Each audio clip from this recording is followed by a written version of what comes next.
हरे कृष्ण, राधे राधे। 10वां अध्याय। श्रावण मास में शनिवार को किए जाने वाले कृत्यों का वर्णन। ईश्वर बोले, हे सनत कुमार, अब मैं आपसे शनिवार व्रत की विधि का वर्णन करूंगा, जिसका अनुष्ठान करने से मंदत्व नहीं होता है। श्रावण मास में शनिवार के दिन नरसिंह, शनि तथा अंजनी पुत्र हनुमान, इन तीनों देवताओं का पूजन करना चाहिए। भीत पर अथवा स्तंभ पर नरसिंह की सुंदर प्रतिमा बनाकर हल्दी युक्त चंदन से और नीले, लाल तथा पीले सुंदर पुष्पों से लक्ष्मी सहित जगतपति नरसिंह का भली भांति पूजन करके उन्हें खिचड़ी का नैवेद्य तथा कुंजर नामक शाक का भोग अर्पण करना चाहिए। उसी को स्वयं भी खाना चाहिए और ब्राह्मणों को भी खिलाना चाहिए। तिल का तेल तथा घृत स्नान भगवान नरसिंह को प्रिय है। शनिवार के दिन तिल सभी कार्यों के लिए प्रशस्त है। शनिवार के दिन तिल के तेल से ब्राह्मणों तथा सुवासिनी स्त्रियों को उपटन करना चाहिए और कुटुंब सहित स्वयं भी संपूर्ण शरीर में तेल लगाकर स्नान करना चाहिए और उड़द का भोजन ग्रहण करना चाहिए। इससे भगवान नरसिंह प्रसन्न होते हैं। इस प्रकार श्रावण मास में चारों शनिवारों में इस व्रत को करना चाहिए। उसके घर में लक्ष्मी पूर्ण रूप से स्थिर रहती है और धन धान्य की समृद्धि होती है। पुत्रहीन व्यक्ति पुत्र वाला हो जाता है और इस लोक में सुख भोग कर अंत में वैकुंठ प्राप्त करता है। नरसिंह की कृपा से मनुष्य की दिशाओं में व्याप्त रहने वाली उत्तम कीर्ति होती है। हे सौम्य, मैंने आपसे नरसिंह का ये उत्तम व्रत कहा। हे सनत कुमार, अब शनि की प्रसन्नता के लिए जो करना चाहिए उसे सुनिए। एक लंगड़े ब्राह्मण और उसके अभाव में किसी ब्राह्मण के शरीर में तिल का तेल लगाकर उसे उष्ण जल से स्नान कराना चाहिए और श्रद्धा युक्त होकर नरसिंह के लिए बताए गए अन्न खिचड़ी को उसे खिलाना चाहिए। तत्पश्चात तेल, लोहा, काला तिल, काला उड़द, काला कंबल प्रदान करना चाहिए। इसके बाद व्रती ये कहे कि मैंने ये सब शनि की प्रसन्नता के लिए किया है, शनिदेव मुझ पर प्रसन्न हो। तदनंतर तिल के तेल से शनि का अभिषेक कराना चाहिए। उनके पूजन में तिल तथा उड़द के अक्षत प्रशस्त माने गए हैं। हे मुने, अब मैं शनि का ध्यान बताऊंगा, आप सावधान होकर सुनिए। शनेश्वर कृष्ण वर्ण वाले हैं, मंद गति वाले हैं, काश्यप गोत्र वाले हैं और सौराष्ट्र देश में उत्पन्न हुए हैं। सूर्य के पुत्र हैं, वर प्रदान करने वाले हैं, दंड के समान आकार वाले मंडल में स्थित हैं।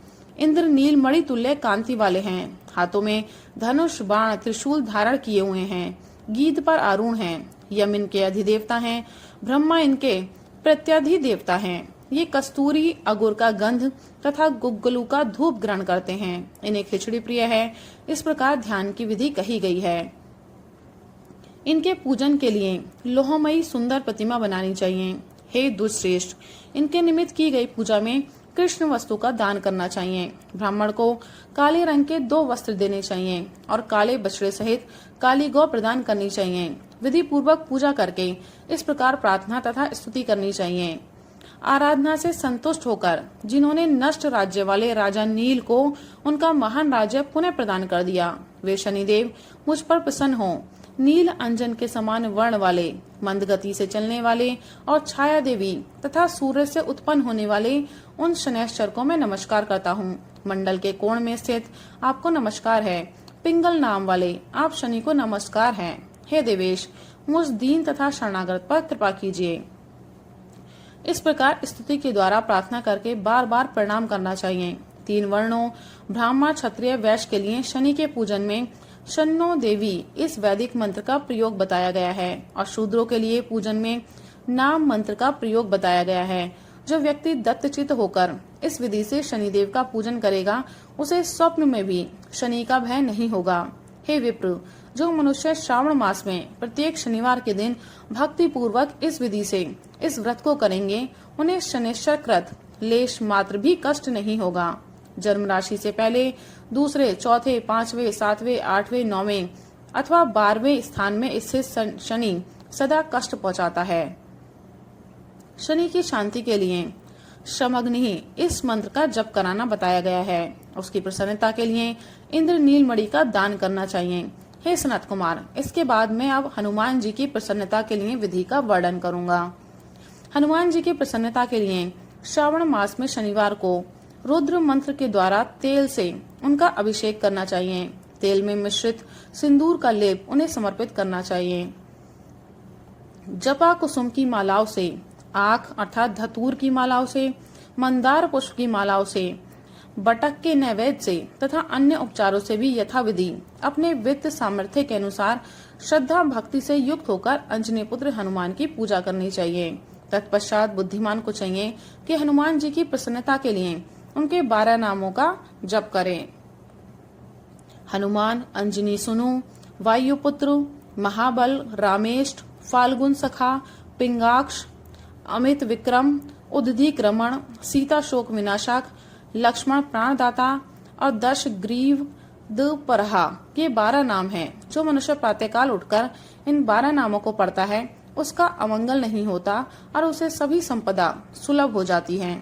आराधना करके मनुष्य वज्र तुल्य शरीर वाला, निरोग और बलवान हो जाता है। अंजनी पुत्र की कृपा से वह कार्य करने में वेगवान तथा बुद्धि वैभव से युक्त हो जाता है। उसके शत्रु नष्ट हो जाते हैं और मित्रों की वृद्धि होती है और वह वीरशाली तथा कीर्तिमान हो जाता है।